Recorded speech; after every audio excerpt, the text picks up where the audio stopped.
안녕하세요. 그리스도인 영상학교 논의하는 신목사입니다. 오늘은 7월 1주 영상학교 훈련 내용에 대해서 말씀드리겠습니다. 어떻게 듣고 있습니까?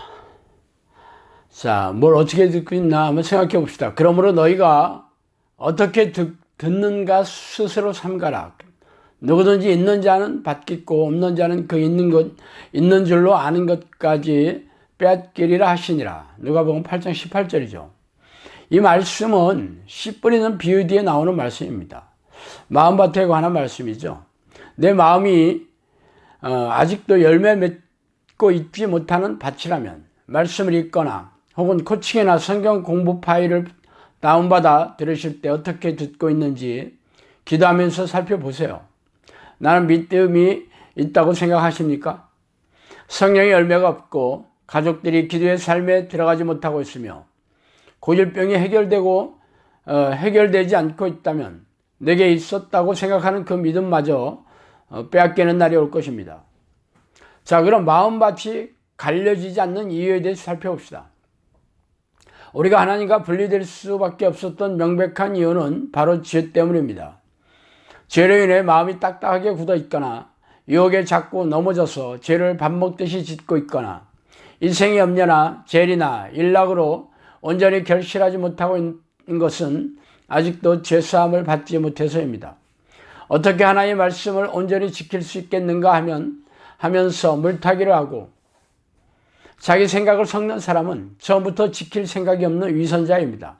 예수님께서 바리새인들에게 독사의 새끼라고 욕하신 이유는 자기의 의와 자랑, 자기 만족으로 율법을 지켰기 때문이죠.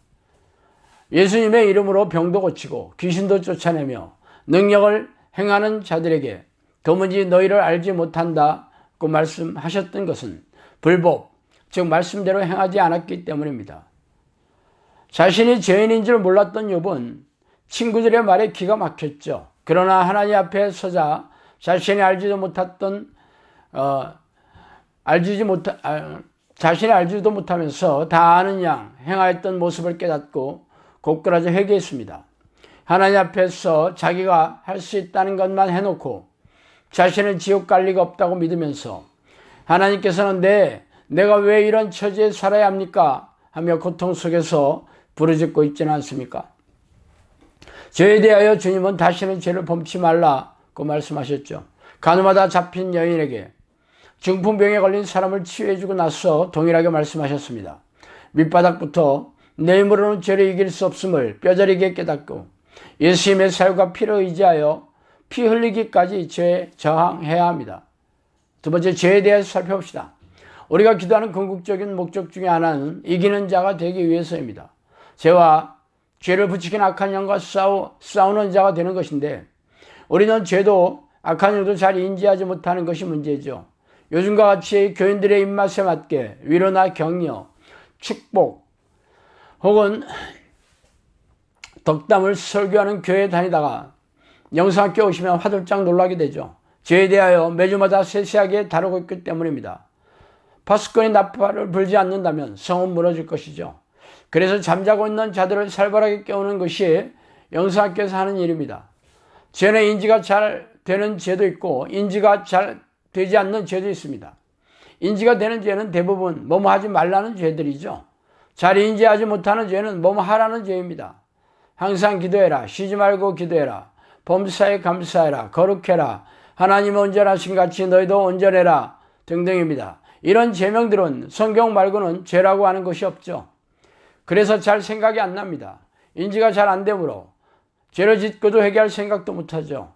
그렇지만 우리는 이러다가 내가 지옥 가겠구나 하고 두려워하는 대신 어떻게 그걸 다 지켜 하면서 성경에 대해 생각을 섞습니다. 이게 바로 잠자고 있는 것이에요. 오직 성령께서 알게 해주셔야 인지할 수 있습니다. 잠자지 않고 깨어있다는 것은 기도하며 날마다 죄와 싸워 이기는 것입니다. 스스로를 의인이라고 믿어도 죄와 싸우지 않는다면 지옥을 면하지 못할 것입니다. 내 힘으로 할 수 있습니까? 할 수 없죠. 그래서 성령이 내 안에 오셔야 하고 우리가 하나님을 쉬지 않고 불러야 하는 것입니다. 쉬지 않고 기도하는 수준의 기도가 아니라면 성령이 오시는 일은 아직 내게 유언한 일입니다. 30분 단위로 내 마음을 체크하고 하나님을 부르세요. 자, 세 번째, 죄를 잘 하려면 어떻게 해야 되나 살펴봅시다. 창세기에 보면 우리가 죄를 잘 인지하지 못하게 된 원인을 묵상해 볼 수 있습니다. 아담이 범죄하고 하나님께서 그를 부르시는 순간 아담이 마땅히 해야 할 말은 하나님 잘못했습니다, 용서해 주세요가 되어야 했죠. 그러나 아담은 죄를 하와에게, 더 나아가서 하나님께 책임을 돌림죠. 그게 죄라는 것이 인지가 안 되고 있습니다. 왜 그럴까요? 그가 죄를 판단하기 시작했기 때문입니다. 자신이 하나님이 되어서 자잘못을 따지려고 했을 때 자신의 죄를 볼 수가 없게 되어버렸죠. 자아가 살아있다면 하나님께서 주신 계명을 취사 선택해서 지킵니다. 50%만 지켜도 지켰다고 생각하죠. 자아가 죽어서 자기 부인이 되는 사람은 하루 종일 기도 안 하면 죄라고 생각합니다. 죄를 판단하려는 마음을 으스러뜨리세요. 하나님과 나 사이에 죄를 숨기는 내가 있습니다. 저와 코치들이 알려주는 영역만 쌓고 있다면 아직 자신의 죄를 잘 인지하지 못하는 사람입니다. 내 스스로 나를 줄쳐내고 내 속내를 긁어서 내 죄를 인지하고 회개하고 싸우는 훈련을 하는 수준으로 성장해야 합니다. 판단하는 내 자아를 못 박는 연습을 하세요. 네 번째, 기도가 지지부진한 이유에 대해 살펴봅시다. 영성학교에서 기도 훈련 하시게 되면 귀신이 축출되고 고질병도 치유가 되며 삶의 문제도 해결됩니다. 가족들도 함께 기도 훈련을 하게 되죠. 그러나 가족들은 믿음이 없는 채로 이끌려서 오게 되는 것이 대부분입니다. 특히 정신질환이 있는 가족들이 기도 훈련을 하다가 제정신으로 돌아오면 나도 이 기도를 해야겠다라고 생각하는 것이 아니라 내가 여기 왜 왔지? 하면서 사라져버립니다. 데리고 온 사람의 내공이 거기까지인 것이죠. 초등학생들이 기도 훈련을 하게 되고 장기간 영성학교를 다니다 보면 귀신이 축출되면서 많은 변화를 보입니다. 믿음이 없음에도 불구하고 그 부모의 믿음에 의해서 좋아지는 것이죠. 그러면 기도하는 나의 내공이 쌓여가고 있는 것인가요? 장성한 가족은 기도하다가 그만두는 경우도 더러 보이죠. 그러나 이런 자녀의 상태를 보고 애통해하지 않는다면 나의 영적인 상태는 나아가고 있는 것이 아닙니다. 기도 시간이 1시간에서 2시간으로 늘어나고 이전보다 많이 쌓고 있다는 것이 내공이 쌓이는 것을 의미하지는 않습니다. 나의 믿음을 보이며 기도하지 않는다면 진도가 안 나가는 것이죠. 믿음을 보인다는 것은 마음을 실어서 집중하며 기도하는 것이며 간절히 기도하는 것입니다. 쉬지 않고 기도하는 수준으로 나아가야 하는데 생각이 안 나서 잘못하죠. 결단한다고 생각이 잘 나는 게 아닙니다. 애쓰면 나아집니까? 아닙니다. 애써서 될 것 같으면 내가 하나님이게요? 그럼 내 힘으로 안 되는 일을 왜 이렇게 애쓰며 해야 하느냐고 물으신다면 그게 바로 믿음을 보이려고 애쓰는 것이니까요. 믿음을 보여야 하나님께서 할 수 있는 힘을 주시기 때문입니다. 샘솟는 기도를 하라는 것은 하나님을 부르고 싶은 생각이 끊임없이 올라오는 것을 의미합니다. 옛날에는 생각이 잘 안 났었는데 이 생각이 자꾸 나는 것을 의미하죠. 이것은 애쓰고 결단하며 넘어져도 다시 일어나는 자에게 주시는 것입니다. 우리로 하여금 하나님께 믿음을 보이는 훈련을 시키는 것이죠. 믿음을 보일 때 우리 마음이 새롭게 변화를 받게 되어 샘솟는 기도를 할 수 있게 되는 것입니다. 하나님께서 이렇게 해주실 때까지 믿음을 보이는 것이죠. 믿음을 안 보이면 허송세월을 보내게 됩니다. 믿음을 보이는 훈련은 어떻게 합니까? 마음을 실어서 기도하는 것이 핵심입니다.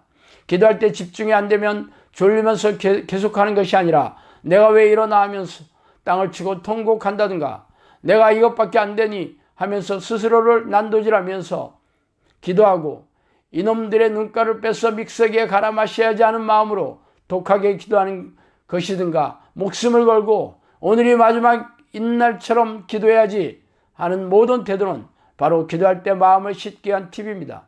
마음을 실어서 전심으로 기도하시기 바랍니다. 자, 오늘은 여기까지 하겠습니다. 감사합니다.